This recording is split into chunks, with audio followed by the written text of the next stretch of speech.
Okay, here we are. We're going through the New Testament in chronological order, and we're in Matthew.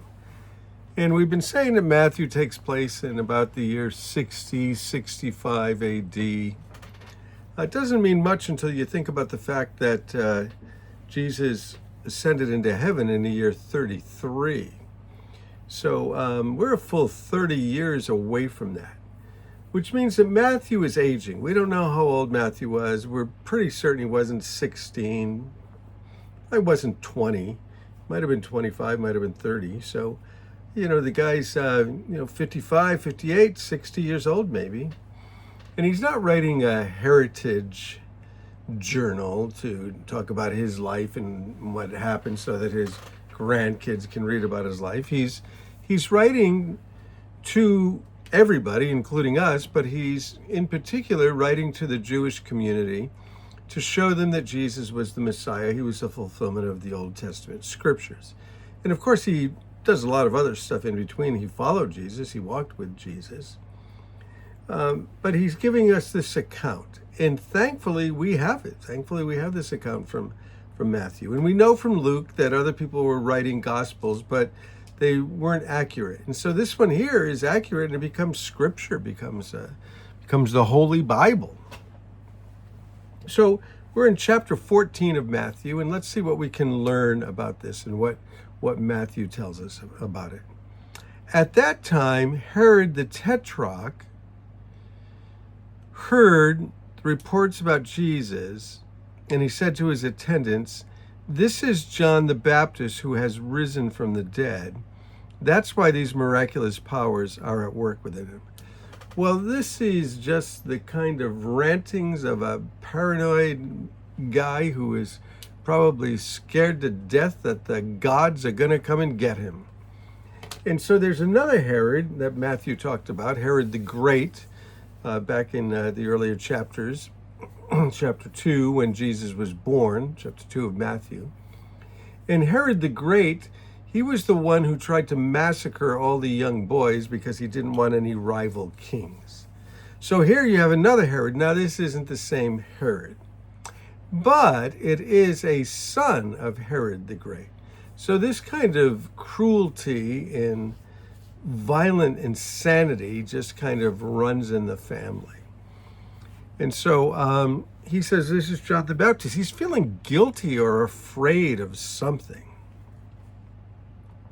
Now Herod, here's the story, and this is why Herod was so paranoid about this. Now Herod had arrested John and bound him and put him in prison because of Herodias, his brother Philip's wife. For John had been saying for him, "It's not lawful for you to have her." And so Herod wanted to kill John, but he was afraid of the people. It seems like this guy's afraid of everything. But he was afraid of the people because they considered John a prophet. So what's the story here?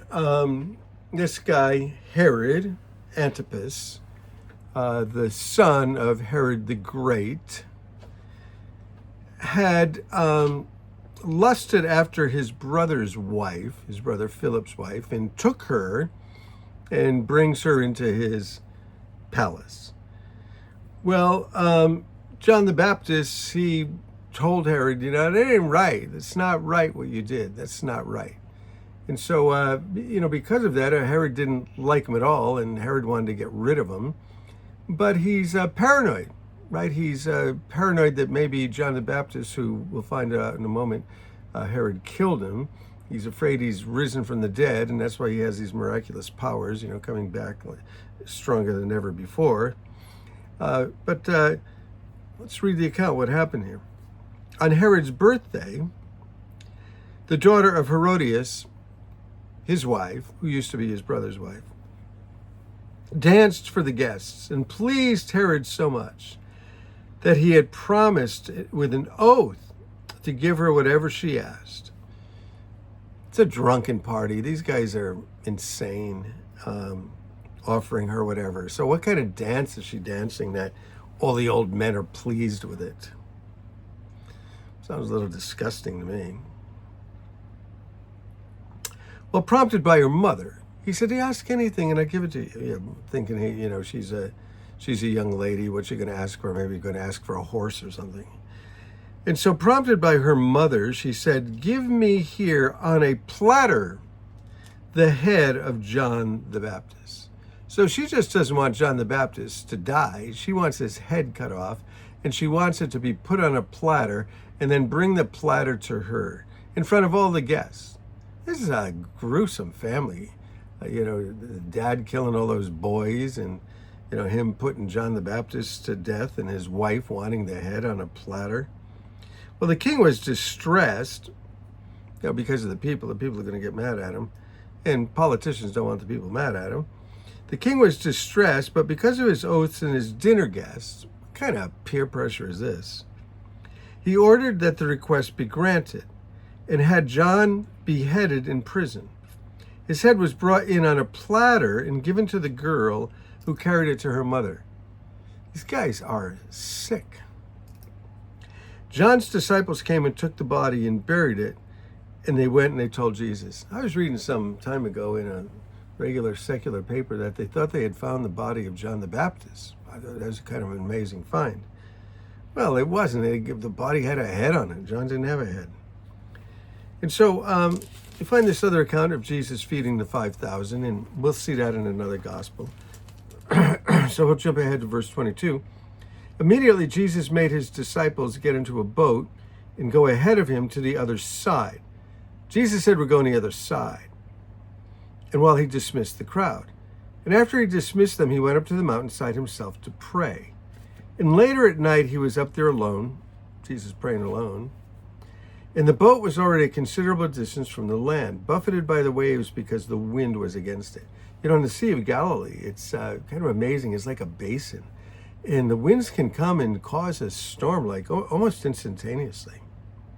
Shortly before the dawn, Jesus went out to them, walking on the lake. Go, Jesus. When the disciples saw him walking on the lake, they were distressed, and they said, it's a ghost. They cried out in fear. What is it? What is this happening, coming to us on the lake, walking? And Jesus immediately said to them, take courage. It is I, don't be afraid. He said, take courage, because they were afraid, and they think it's a ghost. Lord, if it's you, Peter said, tell me to come to you on the water. All right, well, fair enough. Peter wants to go out there. And Jesus said, come. Well, that's kind of what he said to Matthew, come and follow me. And his statements, his come statements are pretty powerful. And so then Peter got out of the boat and walked on the water and came towards Jesus. That's phenomenal. That is so cool. You talk about having dinner party stories. That is the dinner party story of all dinner party stories. Then Peter got out of the boat, he walked on the water, and he came towards Jesus. But when he saw the wind, he was afraid, and beginning to sink, he cried out, Lord, save me. So the storm scares him. This whole chapter is about people that are afraid. Herod's all afraid. He's all paranoid. His paranoia leads him to think crazy stuff. John the Baptist is risen from the dead. That's why he has these miraculous powers. And so and so when they climbed into the boat, the wind died down. Immediately Jesus reached out his hand. We missed that passage.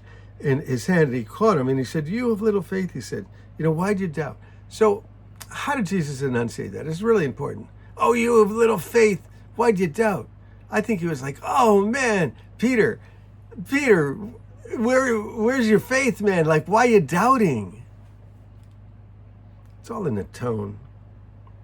And when they climbed into the boat, the wind died down.